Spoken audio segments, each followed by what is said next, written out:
Welcome to Shovel Talk, a podcast for economic developers. From your friends at the Golden Shovel Agency. Welcome back, Shovelheads, to another episode of Shovel Talk. I am producer Darren. As you may be aware, Q2's focus here at Golden Shovel is on BR&E, and in this episode, Bethany is going to talk to Christophe Trahan, Economic Development Director at the Palestine Economic Development Corporation in Northeast Texas, a longtime Golden Shovel client. Christophe's going to share his team's approach to BR&E, why relationships matter, and how deep conversations are producing economic opportunities for their community. So without further ado, take it away, Bethany. Hello, everyone, and welcome back to Shovel Talk, a podcast by Golden Shovel Agency. I am Bethany Quinn, president of Golden Shovel, and I am excited today to be joined by my guest, the executive director of a very, very prominent community in Texas that we've had the pleasure of working with for years. But I want Christophe to be able to introduce himself. So Christophe, say hello. Good morning, Bethany. Good morning. All right, well, tell us a little bit about your role and the organization that you work with. Sure. So I am the Director of Economic Development for the EDC in Palestine, Texas. We are kind of a moderately sized city of just around 20,000 people, but we're really economically active because we're kind of a advantageous logistical positioning between the metroplexes, kind of right outside of the Texas Triangle. So it's been a really exciting community to be a part of for the last 2+ years. We've gotten to work with a lot of really, really exciting companies, some foreign companies coming into the US for the very first time. It's been a really, really cool community to be in.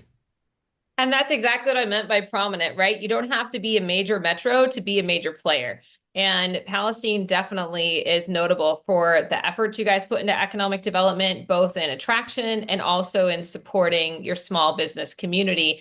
And that's what I'm excited to chat about today is your business intelligence BR&E program. So thank you for joining us. So how long, if you don't mind me asking, how long have you guys been doing the podcast? So Christophe, before we get into the work that you guys are doing on the BR&E side through your business intelligence program, I would be remiss not to start out by asking a little bit about you. That's how we always start our podcast. And I'd love to learn more about what got you interested in economic development and what your journey has been. Okay. So I've been in economic development now. So now that we're in June, this month makes 7 years for me. I believe that's right. 20. Awesome. 7 years, 8 years. Let me think. I started in summer, long enough to forget, I guess.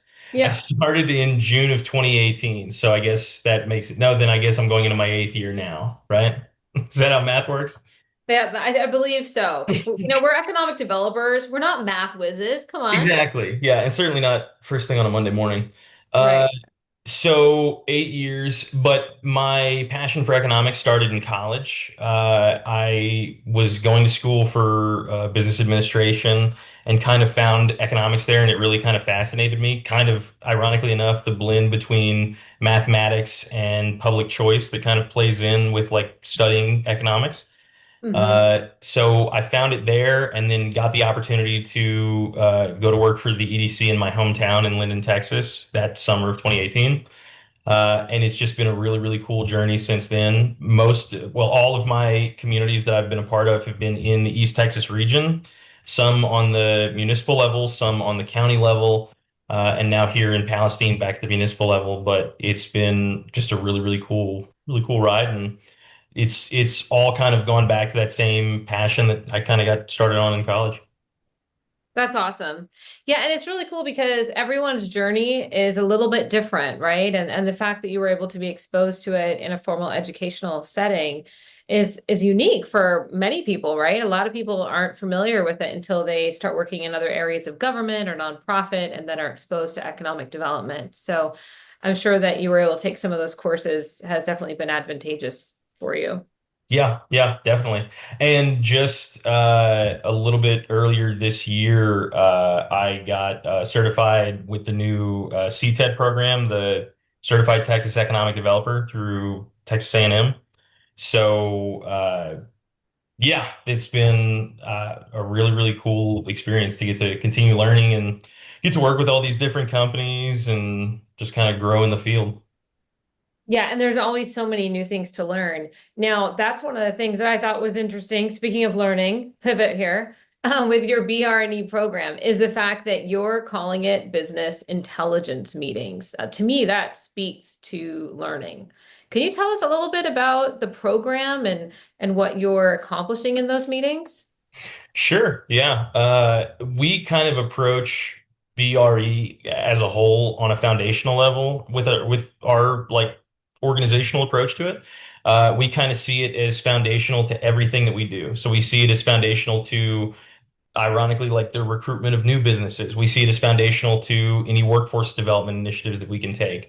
It all starts with what intelligence we can collect from our local businesses, what needs they have, what gaps need to be addressed, what opportunities for synergy there are out in the community or with, potential new businesses that we can recruit in. Uh, I think that's kind of why we went with the moniker of like intelligence meetings is because as opposed to simply just like the topics of retention and expansion, if you're really getting in there and really getting to know your local businesses and understand the peculiarities of their industry and of their facilities and of what they do, then that intelligence kind of manifests in a lot of different things and a lot of different strands that you can tie together in different ways. So that's kind of our approach in a nutshell. Yeah, that makes sense. And, one of the things that I know you've chatted with our team about is that you don't want the meetings to feel like formal interviews.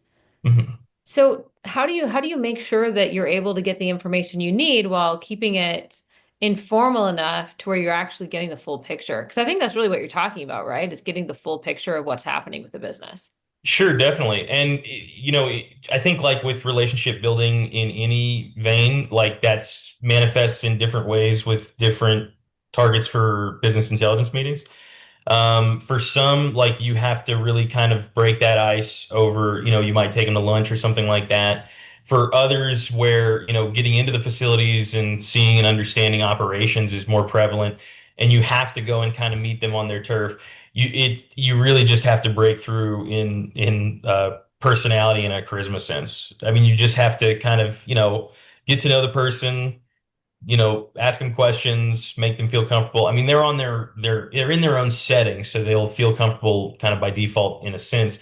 But yeah, get to an approach that's not like you're going down a checklist with questions. I try to take like really minimal notes and not really have any documentation that I'm working off of just because I'm wanting to, make eye contact and really kind of broker a connection with that person that says more that I'm trying to learn what they do and what I can do to be of assistance to them more than anything else. Sure.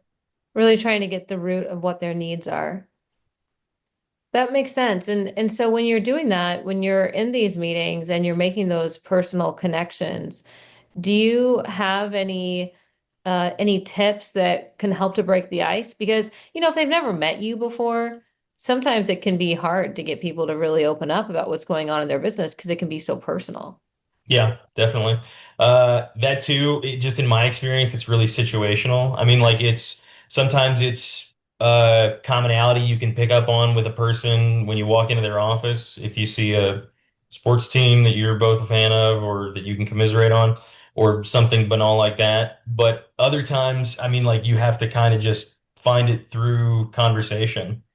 Mhm. Uh, with the communities, what's fortunate in the areas that I've worked into, though, are these are all really like pretty connected communities. There's a lot of activity in these communities and things that you can kind of commonalities you can find within the communities themselves. So that's been an advantage. I could see how in like larger markets and like, really highly populous metro areas, that might be a little bit different when you're walking into like, rooms with sets of folks who you've never met before and you don't have that same, you Right. can't point to like, hey, how great was, the annual hot pepper festival this year. Right. But there's always something you can find. I mean, it's really just about being observational. Something that was taught to me pretty early on in my career too is like the level of observation you really have to employ at all times, just so that you can like kind of know, who you're dealing with and, what motives might be and things like that. Uh, Intuition, I guess, is what it comes down to the most for brokering some of those relationships, just in my experience. Yeah, having those people skills for sure. That's one of those things where it's difficult to train, I guess, in a formal setting. Like how do you train for people skills? You can coach, but some people have it or some people don't. So I can see this position, maybe if you were to hire somebody to help you with it, I could see them really need to be high on those people skills. Mm, definitely. Yeah, and I think you do have another person in your office working on this with you too, don't you? Yes, yeah, we have the title we have it under is Business Intelligence and Marketing Analyst, Hmm. and that's right now for us. That's Will James. Will, however, coincidentally, this is Will's last week with us. He's going back to school this summer to become an architect. So we're Okay. actually having some changeover. We're really excited that we've already got the next person on to take the BIMA role. Uh, who was actually she's been the city's Main Street manager for the last like 3 years. Really Oh, great. that's Has a perfect. lot of exactly, yeah, has a lot of those like she herself has a lot of like existing relationships already with a lot of the business owners in the community and things like that. So she's gonna, we feel like, step in pretty well into the role. Do a lot with it too. Yeah, it's nice to have someone who's already connected. That should be very helpful. Definitely. Yeah. So, one of the challenges that a lot of economic development organizations have is that initial step of getting a business to want to take the meeting. Now, I Mhm. know so Golden Shovel obviously built and manages your website. I know on your website you have information and there's also a form people can fill out to request a meeting. But other than Mhm. that, what are you doing to get businesses to engage and book that appointment? So primarily that's a lot of cold calling. I mean, that's cold calling and trying to get in the door. And for more mid-sized businesses, that's not in our experience here, that's not as hard of a reach because, Mhm. they have facilities. Some of them, they kind of want to show off, the investments they've made and what they do. And then it's just that layered on top of being able to sit down and talk about, okay, you've got operations of this scale. Let's talk about, what you see here. For corporate entities, it's a little bit harder. And a lot of the times with that initial outreach, for what there's just might be some like confusion on like the operational level, and they think that it's something that has to be relegated up, where they're not really understanding that, you're trying to hear what their, local operating experience is. So for those, that's when, breaking it down a little bit more and then, inviting somebody out to lunch and kind of getting in a one-on-one setting is helpful in getting through. Um, but otherwise, it's consistent messaging in the community as well. We try to be very seen and very heard presence. We do consistent press releases about EDC so that when a business sees that request from us come in of requesting, hey, we'd like to sit down with you and hear what your needs are, they kind of already have a sense of who that's coming from. That makes sense. So in other words, you do a lot to market and promote the organization so that way when the call comes in, you're not an unknown entity. Yeah. That makes a lot of sense. Now, I mean, because you are also, conducting those cold call outreach, it does make sense why you have to have someone on the team who's exclusively working on this program, right? I mean, with you being the executive director, and I say this because our listeners, many of them are executive directors, I think it'd probably be really difficult if you had to do that yourself, without support. Oh yeah, no, it's for almost any EDC. I mean, some EDCs you're talking about all different sizes and scales, but business intelligence is a full-time job. I mean, in almost any community of any size. The level of, again, just consistence that it takes of building the relationships, maintaining the relationships, and pursuing and building new relationships. It takes a consistent effort that's nearly impossible, if not totally impossible, to balance with the larger scale future planning, big picture, and like that's not to even mention the actual business recruitment or like workforce development or even, expansion projects that might come out of those intelligence meetings themselves. So yeah, Yeah. it takes a person doing that for sure. Yeah, absolutely. And I think that's one of the things that I've noticed over the years and our team has too, is that the communities who are the most successful with their business retention and expansion programs are those who have been able to invest in having a team member on site, or we've actually created some programs for communities as well, or they work with a third party. But definitely, it's a hat that is very time intensive. So if you don't have someone dedicated to it, it makes it really, really difficult to be successful. So, I always encourage executive directors to reach out to their business community and, if they don't have the money to actually go to the business community to help raise those funds, because keeping businesses local is something that helps the entire business ecosystem. If a major employer leaves, that's bad for everybody. So it's Mhm. something the community usually will be interested in investing in.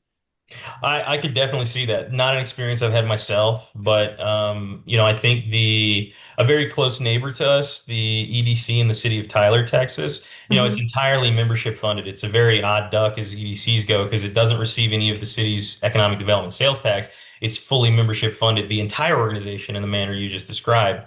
Uh, because all of those businesses understand the value of having that group that functions in all the ways that economic development does.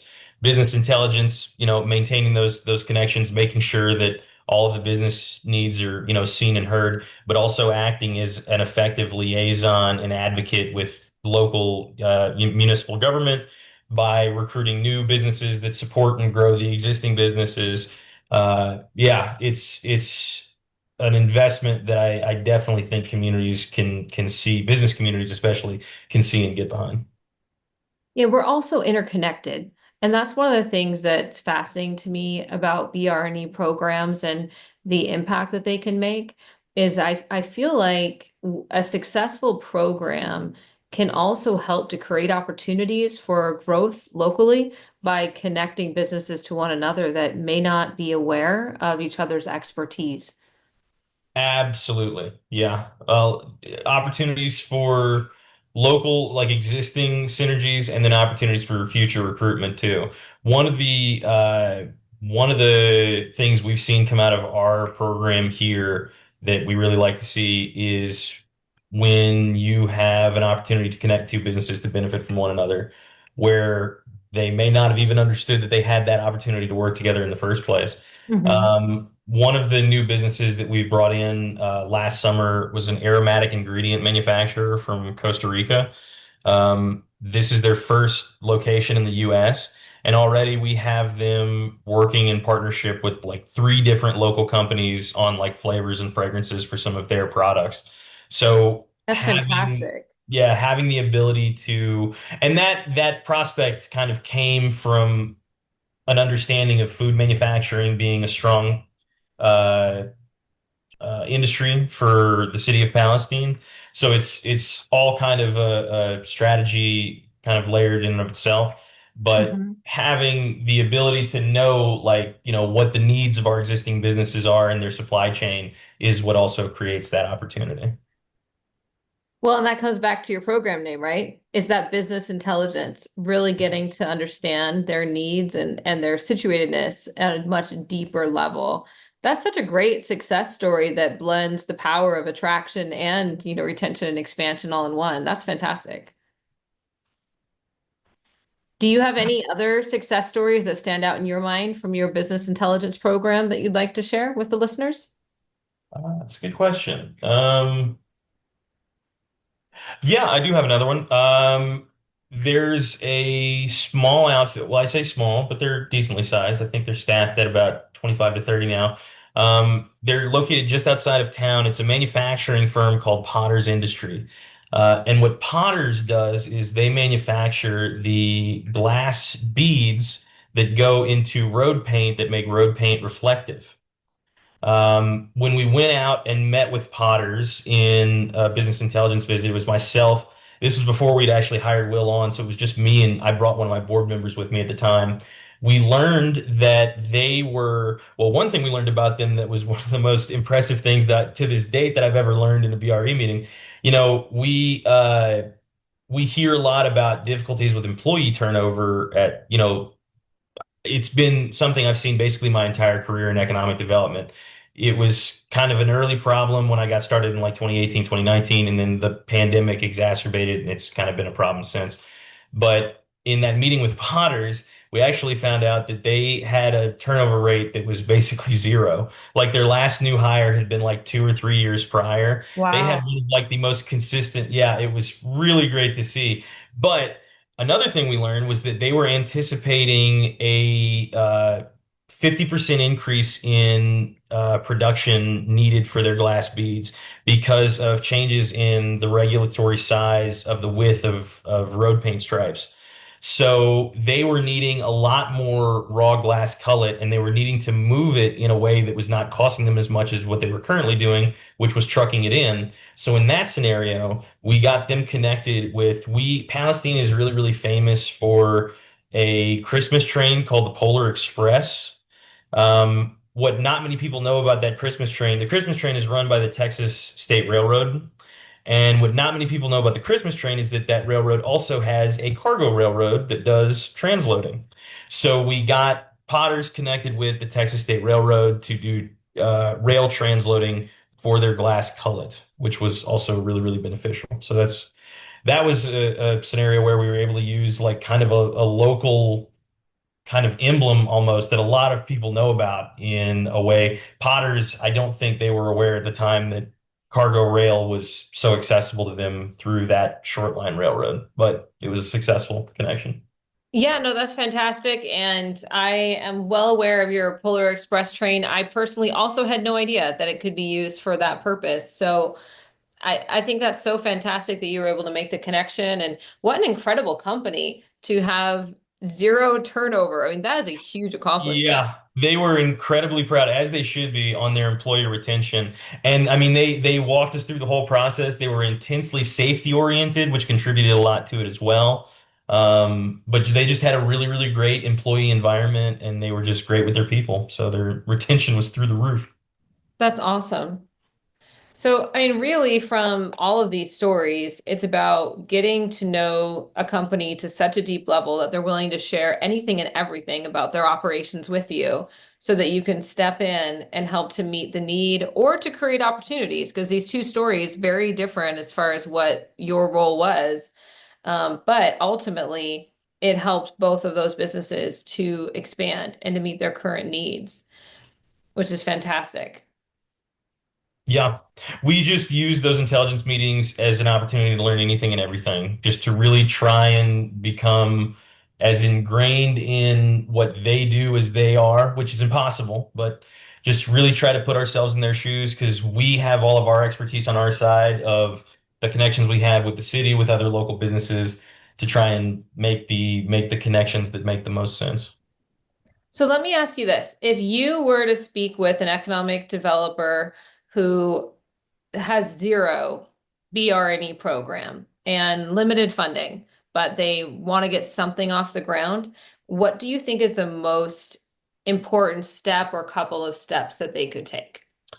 Even with like limited resources and a limited team, you know, uh, chart out your top 10 employers in your immediate area, if that's your municipality, if that's your county, and make a point. I mean, do whatever it takes to get in those 10 doors. Get to know those companies, get to understand them, get to know some of the leadership. And I would say, even if you had zero resources, I think you could manage 10. Now, you might have to chase some really, really hard, and it might take, sending a pack of donuts or something in the morning, or really just being consistent and like sending gifts ahead of time, doing whatever it takes to get in there. But for your top 10 employers, I think it would be really, really worth it. And for businesses of whatever scale that might be, I can guarantee there will be opportunities to work with them or to find, new value to bring into the community to enhance those businesses. Hey, I like that idea of sending the donuts ahead of time. It makes them feel a little obligated to talk to you. That's a strategy. I don't think we've ever had to use that strategy internally ourselves yet, but I do know from learning from other economic development professionals, especially the ones that are like in the BR&E that are like specific to BR&E, that is you can send like the little care packages. If you've got a local business that does up gift baskets really well, do something through them just to try and so that then when you show up to try and at least get a hold of somebody, then again, there's a little bit of, I guess, then guilt is what you're working off Right. of, but it's whatever works at that point. Yeah, no, absolutely. That's a cool idea. I love it. Well, you guys have obviously been very successful in this, and I will encourage anyone who would like to learn more. You can also visit PalestineTexas.net. And on the website, there are some different articles about their business intelligence program and some of the success that you guys have been having. Now, Christophe, I did not warn you about this, but we have reached the point in our podcast recording where we're going to play a game. And that means that I'm going to ask you 10 rapid fire questions and see if you can answer them in 1 minute's time. And you have not been prepped for this and intentionally, because I want to see what you actually say, okay? Okay. Are you ready? I'm ready. Okay, stopwatch starting now. What is your favorite flavor of donut, since you brought it up? Chocolate. If you could instantly master any skill, what would it be? Like, does it have to be a realistic skill? Because the first thing No, I that came think to like mind was anything. flying. Flying, I love it. I'm gonna go What's flying. I'd love to fly. Let's do it. Yeah. What's your go-to karaoke song? Go-to karaoke. Oh, I don't do karaoke a lot, but probably something rap, so I'll say Mac Miller. All right. Would you rather fight one horse-sized duck or 100 duck-sized horses? The one horse-sized duck. All right. What's a food combination you love but is weird?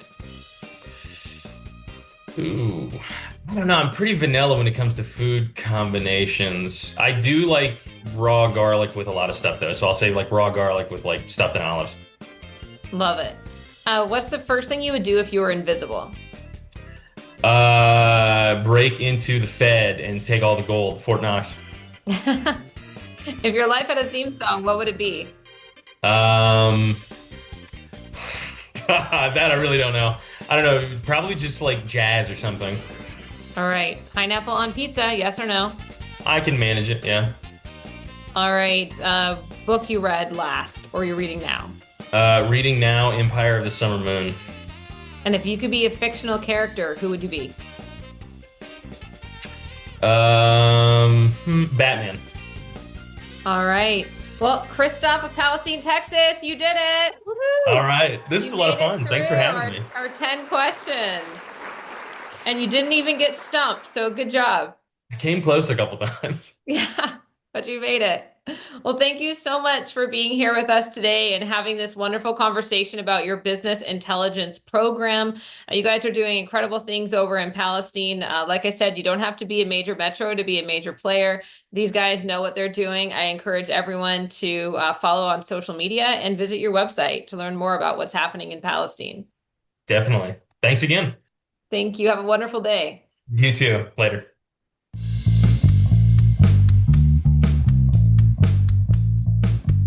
Thank you, Bethany, and thank you, Christophe. Like I mentioned, Q2 here at Golden Shovel is BR&E quarter, and you can download our business retention and expansion white paper at the Golden Shovel website under our resource learning center. So tie that in with this great podcast. You can get a lot of BR&E content this quarter. Also under our resource learning center, you can see previous Shovel Talk podcasts, our previous webinars, events that we're attending, and previous ebooks. So lots of great content there available for you to download. Once again, producer Darren here for Shovel Talk, and stay tuned for our next episode. That'll be announced very soon. Thank you, guys.